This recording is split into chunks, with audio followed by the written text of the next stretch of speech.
అందరు ఎలా ఉన్నారు? బాగున్నారా? నేను మీ ఛానల్ సుమని. ఈరోజు మీకు చూపించేది ఏంటంటే దొండకాయ ఫ్రై అండి. ఎలా చేస్తానో చూడండి. ఈజీగా చేసుకోవచ్చు, తొందరగా చేసుకోవచ్చు. కట్ చేసుకోవడమే ఆలస్యం అండి. దొండకాయలు కట్ చేసుకున్నాము. ప్యాన్ పెట్టి ఆయిల్ వేసుకొని వేడి చేసుకొని ఫ్రై చేసేసుకుందాం. పదండి చూపిస్తాను.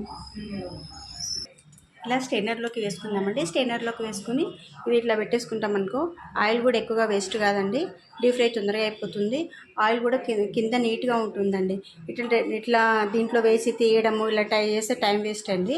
మళ్ళీ ఆయిల్ కూడా కొంచెం చేంజ్గా ఉంటుంది. ఇదే డైరెక్ట్ పెట్టేస్తామనుకో చాలా నీట్గా ఉంటుందండి. ఆయిల్ ఇదే ఫ్రై అయిపోతుంది. మనము కలపాల్సిన అవసరం కూడా ఉండదండి. చూడండి, నేను కొంచెం ఫ్రై అయిన తర్వాత మీకు వీడియో చూపిస్తాను.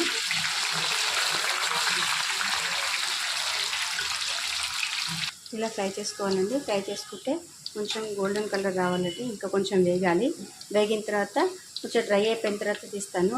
అప్పుడు ఎలా వేగాయో చూపిస్తాను మీకు. ఇలా ఫ్రై చేసుకోవాలండి.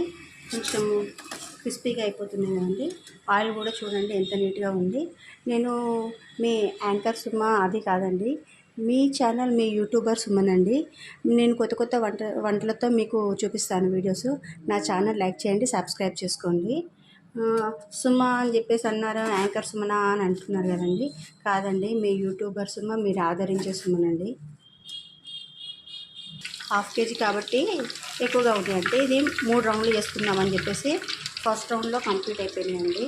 ఇప్పుడు సెకండ్ రౌండ్ స్టవ్ పొయ్యి మీద ఉన్నాయి. థర్డ్ రౌండ్ వచ్చేసరికి ఇంకా కొన్ని ఉన్నాయండి. 3 సార్లు వేసుకుంటానండి.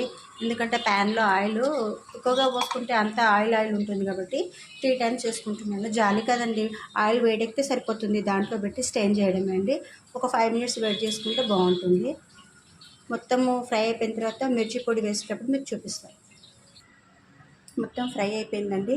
ఆయిల్ చూడండి ఎంత నీట్గా ఉందో. ఎందుకంటే మనం ఇట్లా డబల్ స్టీమ్ చేసాం కాబట్టి ఆయిల్ కూడా నీట్గా ఉంటుంది. అందులో కూడా ఏమో నా దొండకాయ ఫ్రై కాదు, చిన్న పీసెస్ ఉండవండి. దీంట్లో గోలిచిన తర్వాత ధనియా పొడి, పల్లీల పొడి, మిర్చి పొడి, నువ్వుల పొడి ఇవన్నీ వేసుకొని కలుపుకుందామండి. కలుపుకున్న తర్వాత మనకు దొండకాయ ఫ్రై అయిపోతుంది అండి. అన్నీ వేసేసుకున్నాం కదా, కలుపుకున్నాము. చూడండి కలర్ అయిపోతుందండి. నా ఛానల్ లైక్ చేయండి, సబ్స్క్రైబ్ చేసుకోండి. కొత్త వంటకాలతో మళ్ళీ మీ ముందు ఉంటుంది మీ సుమ.